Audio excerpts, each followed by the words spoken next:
Hey, Tracy Lewis from Stuff and Things. I am going to walk through a project I made for the February Stampin' Up, which is the theme of love.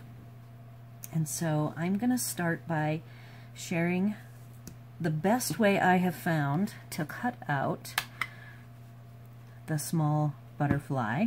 There's a bunch of butterflies on here. You can see that I've made a bunch of cuts, and I have discovered that the best tool to use are full sticky Post-its, and I have a bunch that I reuse. These have been reused for a variety of things. Here's a little sun that fits over one of the sun stamps, and then these have just been used over and over and over. So if I say grab this one,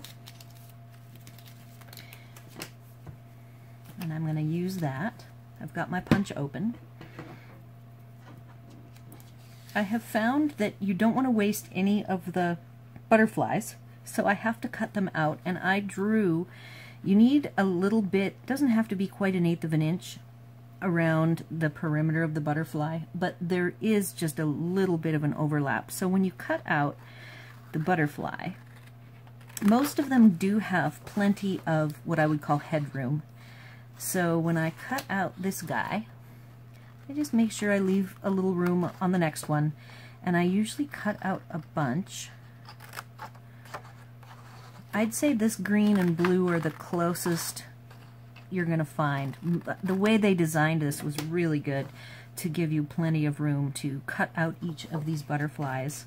So from here, you will be, I punch upside down. I don't know what most people do, but punching upside down is the best way to make sure that you are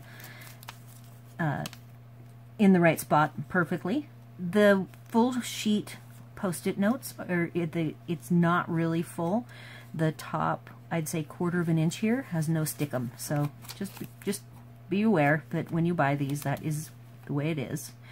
So I go ahead and I attach my butterfly. I line him up, and my Supreme Team leader, Shannon, very early on taught me that you can halfway close,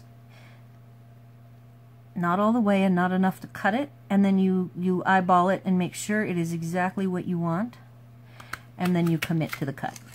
So that is going to be the best way to cut out your little butterflies when you're using, this is the free sale-a-bration DSP, and here's what one of the butterflies look like cut out. And now I am going to share my project and walk through. I had already done it. I wasn't going to video it, and I got to thinking that it might be nice to share how I punched out the butterflies. I probably did find this somewhere.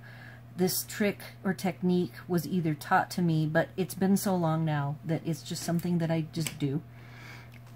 This is my project. It actually, when I do the article, it'll be posted with the picture of it hanging up. It's for our trailer. We have these slides, and in the middle of each slide is a rectangle that is a perfect place to put a graphic. So the very first cut that I did, I chose to do the foil. The color scheme in our trailer is medium brown. There's some darker brown edges, and then it's I guess it's a toothy rice paper-ish wallpaper that is off-white with some darker lines. So I just wanted something nice and neutral. And the first cut that I did, this is purely die. Everything on here was either punched or die cut. I used the B-Mine stitched, the largest shape here. What you end up with when you cut this is actually the inside heart and the stitched outline scalloped heart. So taking that, you can see that I, with one cut, which is, these are the things about Stampin' Up that I really appreciate, how they try to get a lot of use out of their tools that they make for you. So this die is a 2-piece die, and actually this one is floating. It's just hanging out. and it's nested in between these butterflies. The Love You is from Well Said. The only thing not Well Said, Well Written. And the only thing I've done with Well Written is I did write a quick cheat sheet of what words are in here. So when I pull this actually lives in my box that I did a video for with storing my cardstock, the generic dies, as well as the word dies, because this is the only one that I have that has a lot of words. And my 6x6 pads, as well as embossing folders. So, in here, I picked Love You, which, here's the U and there's the love. This is how I've attached them. I used the paper that they were on and just added a couple of strips of magnet sheet to each one, and everything is in here nicely. They do have one butterfly that I thought about for half a second using, but I'll show you the butterflies that I ended up using because I liked. These three are all different. And this one only came, this set came with just the one. So,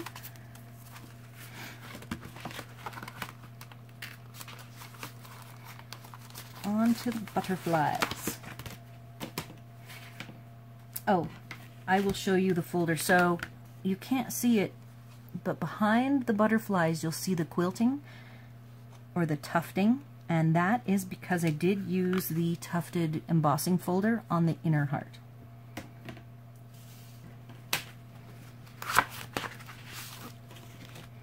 So this set is just like the most awesome set.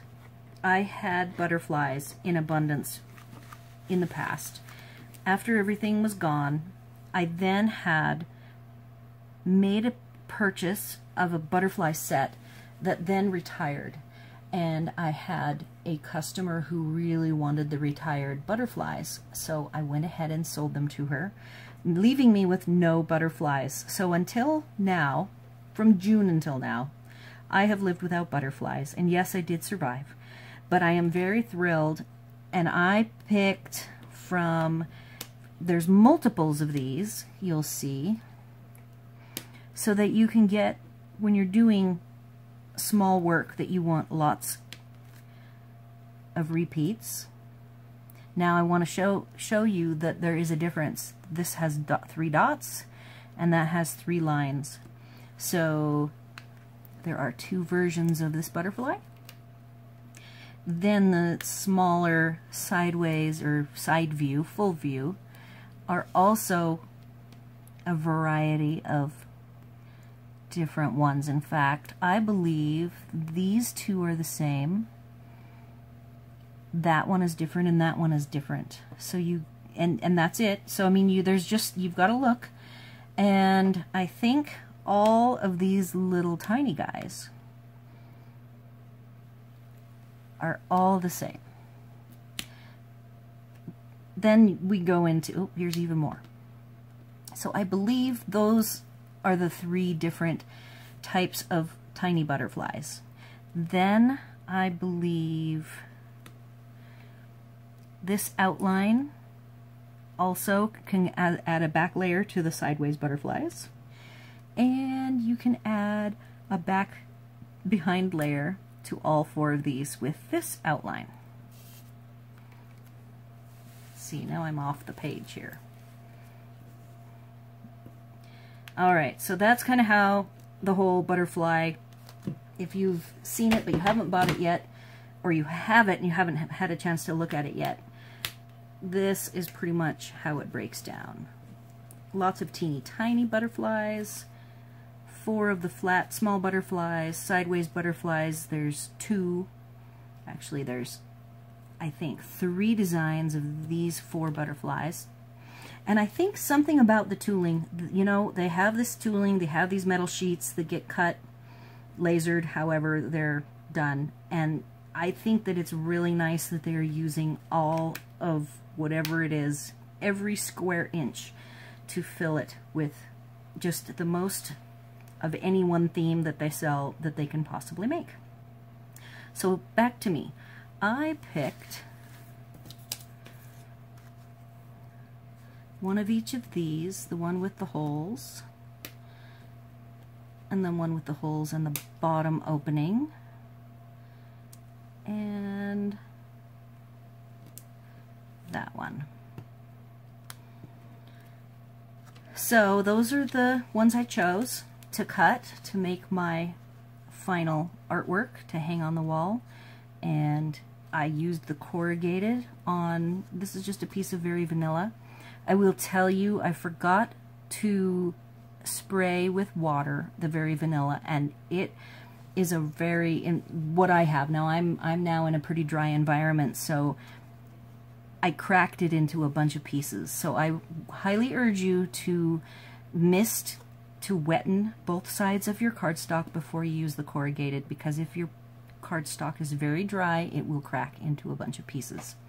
I was toying with keeping it because it actually was kind of cool, but I figured, you know, if I really do want a cracked treatment of the pieces in multiple horizontal strips, I will just do another one. And I let it go. That was hard for me.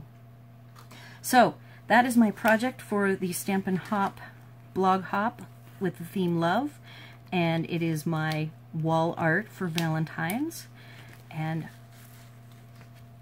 I hope you enjoyed me showing you how I used the various tools. This was, like I said, more of a complete cutting project with no stamping at all, which is unusual for me. Thanks for watching.